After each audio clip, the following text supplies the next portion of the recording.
Baik, Assalamualaikum warahmatullahi wabarakatuh. Selamat eh, siang adik-adik, kelas Fisika 1. Eh, Kali ini kita masuk minggu ketiga. Eh, kita masuk ke materi tentang titik berat. Ya. Nah, jadi adik-adik nanti di My Class silakan download materi minggu ketiga tentang titik berat. Nah, intinya kalau ya menurut saya ini adalah materi yang mudah ya. Eh, Mungkin di SMA adik-adik terutama yang kelas IPA ya pasti pernah mempelajari tentang titik berat ini. Intinya bagaimana kita menemukan sebuah titik dengan koordinat X dan Y pada sebuah benda agar benda tadi setimbang atau mengalami keseimbangan ya. Nah, jadi mungkin kita awali dengan pengertian apa itu titik berat. Nah, titik berat merupakan titik di mana benda akan berada dalam keseimbangan rotasi. Artinya tidak mengalami rotasi ya dalam posisi diam. Kemudian pada saat benda tersebut mengalami gerak translasi atau rotasi secara sekaligus, maka pada saat itu titik berat itu akan bertindak sebagai sumbu rotasi. Jadi dia akan berputar.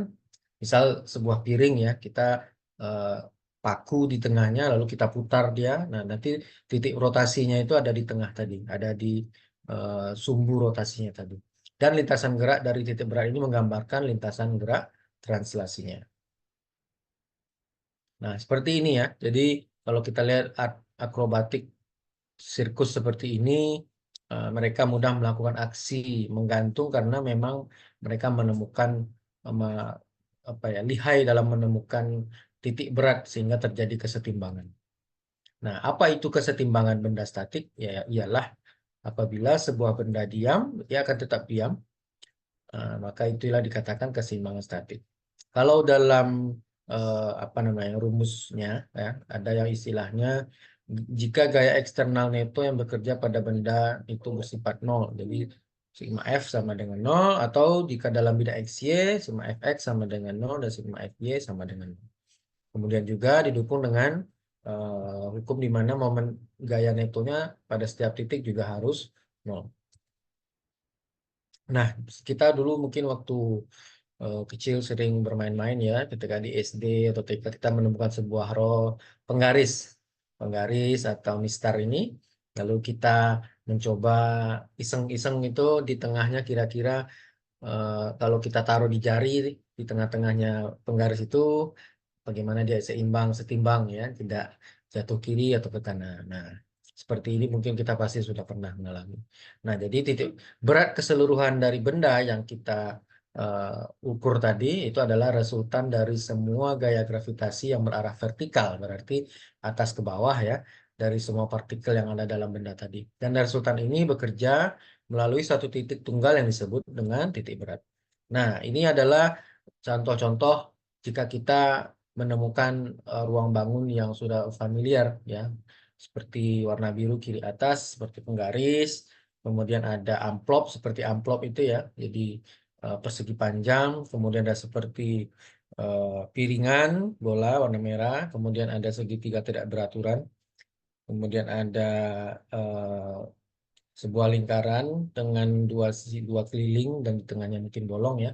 Kemudian ada tabung, lalu ada kerucut dan seterusnya. Jadi letak titik berat berbagai benda homogen yang bentuknya tidak teratur dapat kita lihat seperti di atas.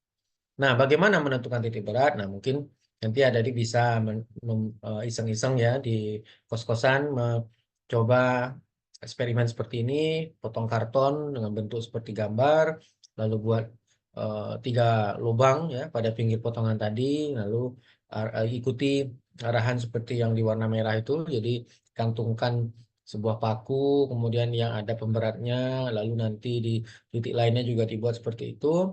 Nanti garis yang berimpit, maka itu adalah titik setimbangnya. Kemudian titik berat benda yang tidak beraturan. Nah, ini bisa kita tentukan. Jadi menentukan absis. Absis itu sumbu X ya.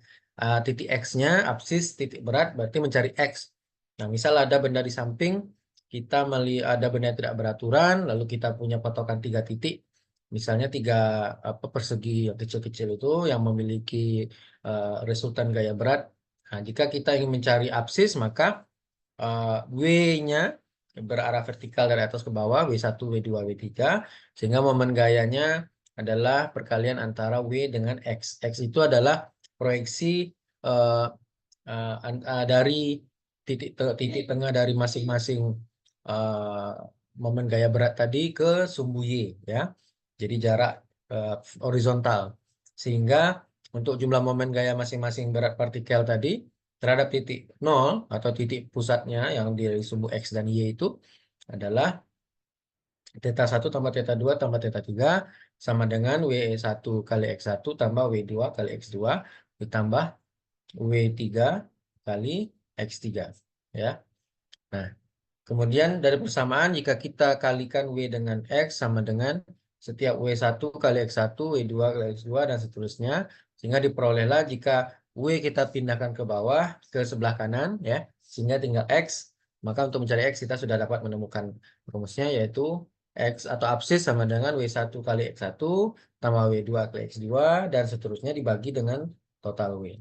Itu untuk tadi untuk mencari absis atau X. Untuk mencari ordinat atau Y-nya, maka dengan eh, apa namanya rumus yang sama, namun arah yang berbeda, ya. Kalau tadi vertikal atas bawah, kalau ini ke kiri berarti ke sumbu Y, sedangkan momen gayanya yang kita perlukan adalah W dikali Y, dan dengan Y ini kalau tadi X itu terhadap arah horizontal, ya, ke sumbu Y, sedangkan Y ini kebalikannya, Y1, Y2, Y3 itu adalah arah vertikal ke sumbu X.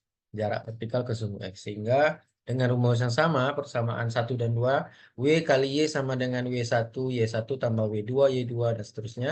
Kita bisa menemukan Y, ya, dengan rumus W1, Y1 tambah W2, Y2 ditambah W3, Y3 per W. Jadi itu adalah rumus umum. Jika kita lanjut ke bagaimana macam-macam bentuk titik berat dari benda berdimensi 1, ya. Contoh, jika garis lurus, maka letak titik beratnya tentu gampang sekali. Itu setengah dari jarak A ke B. Atau Z itu adalah titik tengah dari garis. Jika kita memiliki busur lingkaran, maka rumusnya adalah titik beratnya terletak pada busur AB, tali busur AB dibagi busur AB dikali R adalah jari-jari lingkaran, ya. Kemudian untuk yang busur setengah lingkaran, maka ini kita bisa menggunakan rumus Y0 sama dengan 2 dikali jari-jari dibagi Pi 3,14, ya. Gampang sekali. Kalau bagaimana kalau yang berdimensi 2, berdimensi 2 atau uh, luas, ya, ada 2 sisi yang dikalikan. Jadi benda berdimensi 2 adalah benda yang memiliki panjang serta lebar, contohnya adalah persegi, segitiga, jajaran genjang, trapesium, dan sebagainya. Nah, titik berat dari benda berdimensi 2 ini ditinjau dari luas benda tersebut. Nah, jadi kita contoh ini mungkin ada yang kesalahan, ya. Ini bukan nama benda yang pertama, bukan garis lurus, tapi segitiga, tidak beraturan. Gambar benda yang seperti ini, jadi letak titik beratnya adalah sepertiga dikali tinggi, ya. Ini gampang sekali, ini kita sudah biasa dengar. Kemudian jajaran genjang, belah ketupat, persegi panjang. Nah, ini adalah Y0-nya pasti terletak di setengah seperdua kali tinggi, ya. T itu adalah tinggi dari bangunannya, bangunan 2 dimensinya. Nah, Z adalah perpotongan diagonal antara AC dan BD dan seterusnya. Kemudian apabila ada benda yang seperti juring lingkaran dan setengah lingkaran seperti ini, maka kita bisa menemukan rumusnya seperti yang ada dalam tabel. Gampang sekali. Nah, untuk yang berdimensi 3, yaitu berupa volume, itu intinya adalah kita menemukan titik berat benda itu hampir sama, ya, dengan yang berdimensi 1, 2. Hanya saja kita harus tahu dulu ada volumenya. Jadi pengalinya adalah absis, misalnya X, untuk menemukan absisnya, maka X1 dikali volume 1 tambah X2 kali volume 2 dan seterusnya dibagi penjumlahan dari volume yang dibagi-bagi, ya. Ada jika ada 2 volume yang kita bagi menjadi V1 ditambah V2 dan seterusnya. Jadi contoh benda berdimensi 3 adalah tabung, limas, prisma, kubus, balok, dan sebagainya ya. Nah, ini contoh dari bagaimana letak mencari titik berat dari bangunan atau benda ruang bervolume 3 dimensi. Ya, ini ada kerucut, ada tabung, ada setengah bola pejal, ada bola utuh pejal, nah, prisma, limas, kerucut, dan seterusnya. Nah, ini udah biasa kita temukan, udah tinggal diingat-ingat lagi. Ini tadi sudah sepertinya, ini mungkin pengulangan. Nah, jadi adik-adik tadi sudah saya beri pengantar ya, dan saya yakin paling ini nanti adik-adik tinggal melakukan apa namanya, mengerjakan contoh soal. Nah, contohnya ini adalah bagaimana menemukan titik berat dari 4 buah kawat yang disusun seperti berikut di dalam grid-grid bersumbu X dan Y. Nah, setiap kawat ini kita lihat ya, kawat 4, kawat 1, kawat 2 yang horizontal, lalu ada kawat 3 yang vertikal ini. Diminta untuk dicari titik beratnya. Ya, nanti saya minta adik-adik mengerjakan sendiri dulu. Ya, nanti saya berikan link, saya link di mana uh, ada contoh-contoh soal dan ada beberapa dari contoh soal ini yang dikerjakan di dalam link tadi. Ya, nanti adik-adik bisa latihan. Seandainya nanti masih ada yang perlu diperjelas untuk nanti di kelas, insya Allah minggu depan nanti silakan diminta Pak Dian, saya minta dijelaskan untuk contoh soal nomor sekian. Nanti kita kerjakan sama-sama. Tapi saya harap sebelum itu harapannya karena ini masih sangat mudah ya menurut saya. Nanti lihat dulu contoh latihan yang saya kirimkan linknya. Mudah-mudahan udah ngerti semua. Berarti nanti kita lanjut ke materi selanjutnya minggu depan. Tapi minggu depan mau dibahas sebentar masalah titik berat, monggo ya. Jadi minggu depan kita akan masuk minggu 4, momen inersia. Tapi minggu ini kita melalui video ini saya ingin adik-adik latihan di rumah, di kos, ya, dengan contoh materi yang saya sampaikan ini dan menggunakan memperhatikan link penjelasan-penjelasan soal dari yang saya berikan. Jadi ini contohnya nih nanti ada, ini juga ada contohnya yang sudah ada di link nanti. Diminta mencari titik berat penampang 2 dimensi ya sebuah bangun datar seperti ini. Kemudian yang seperti ini sedikit lebih rumit dibanding yang pertama. Ada segitiganya di ujung ya. Nanti kita eh, eh, coba dikerjakan dulu ya. Saya harap nanti adik-adik bisa mengerjakan semuanya. Kemudian, nah ini juga nanti ada contohnya.